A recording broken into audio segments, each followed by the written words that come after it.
It's now time for a devotional thought. Pastor Mark Finley will be sharing with us this morning. Proverbs shoots an arrow from the Lord's quiver directly into the target of our hearts. When you read Proverbs, you are moved by its straightforward teaching and its wise counsel. Here in Proverbs 20, verse 23, Solomon gives us an appeal to honesty. He says, "Diverse weights are an abomination to the Lord, and a false balance is not good." What's that talking about? Well, let's go back to the Middle East again.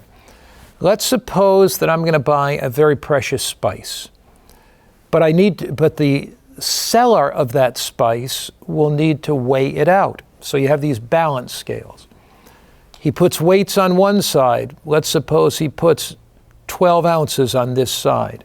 Then he's supposed to put 12 ounces of spice on this side so they're even. But what if the weights on this side are not 12 ounces, but what if they're 10 ounces?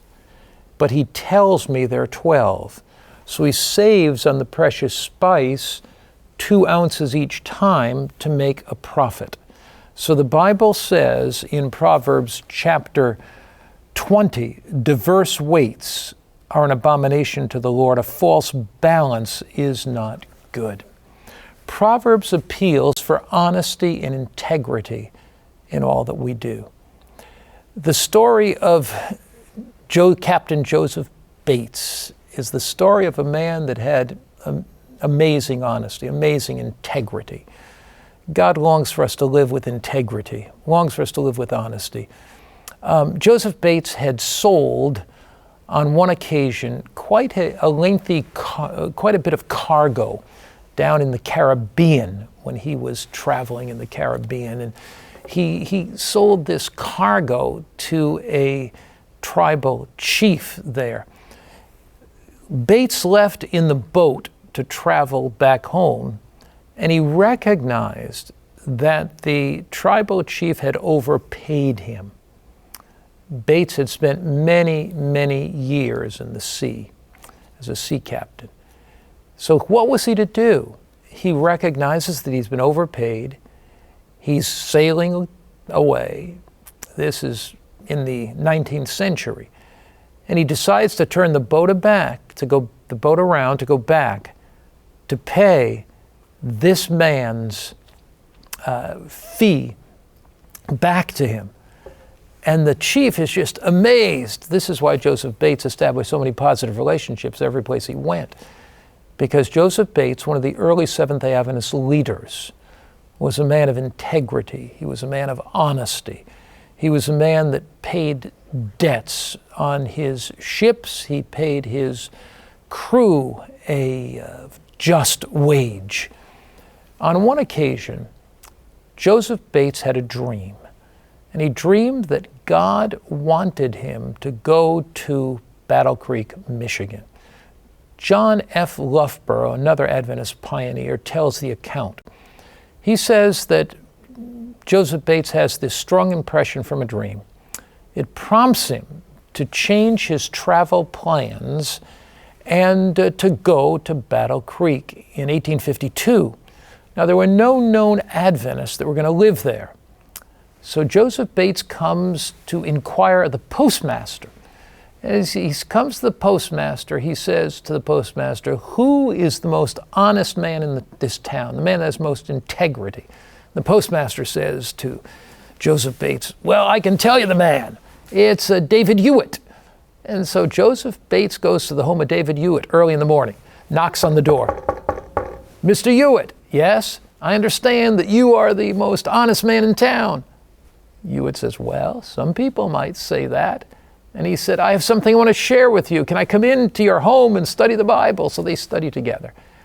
And they study on the Bible Sabbath. Bates had accepted the Sabbath. And the Hewitts accepted after one day of Bible study. They study the prophecies of Daniel, the prophecies of Revelation. And Hewitt invites his neighbors to come in.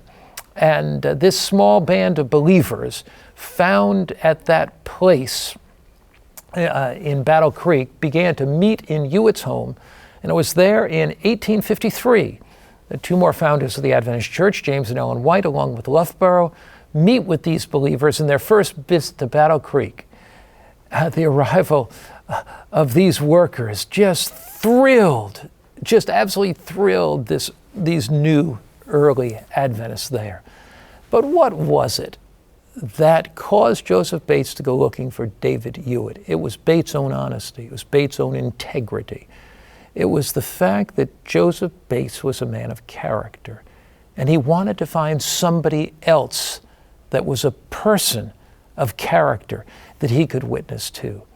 This idea of honesty, this idea of integrity, this idea of character is found here in the book of Proverbs, where it says, diverse weights are an abomination to the Lord, a false balance is not good. In other words, live a life of honesty.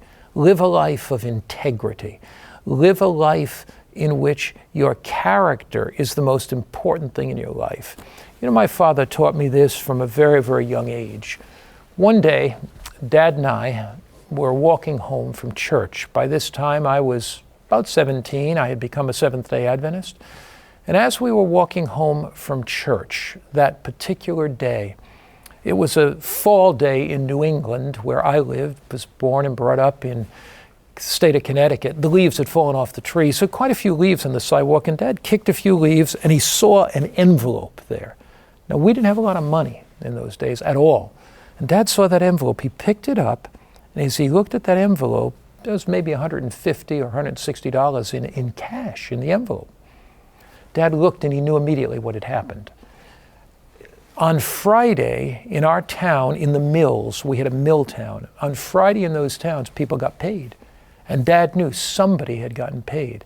No name on the envelope at all. No way of identifying it. And I'm looking at this money. 10, 20, 30, 40, 50, 60, 80, 90, $100, 110, 20, 30, $150. And I knew that Dad was working a couple jobs. I knew that we didn't have much money. And I thought, man, this is wonderful. And Dad looks at me and said, you know, Mark, somebody lost this money. And I know that they're going to be really sad. We've got to find that person. So Dad goes down to the police station. He said, look, I found this envelope filled with money. And ours was a very close town, a small community. And he said, I'm going to leave this envelope here. Dad left it there. And then we discovered that the person found that they had lost the money. They went to the police, and the police gave them back the money. But here's the end of that story. Years later, 30 years later, I'm the speaker of It Is Written television. People see my name, Mark Finley, and they say, wait a minute. There was a Finley that the police said turned in this money. We didn't know where he lived. They wouldn't give us his address because it was confidential. I wonder if this Mark Finley has anything to do with this James Finley who turned in the money. And so we get a call at It Is Written television. 30 years later, Pastor Mark, we're watching you on television. And was it your father that turned in the money? Indeed it was. And I think of Psalm 66, verse 2 and 3, sing out honor to the name of God. This couple had a deeper relationship with Jesus because they made that linkage of what Dad did those years before. Honesty, integrity makes a major difference. Walk into your day today determined by the grace of God to live an integrity life, a life filled with integrity.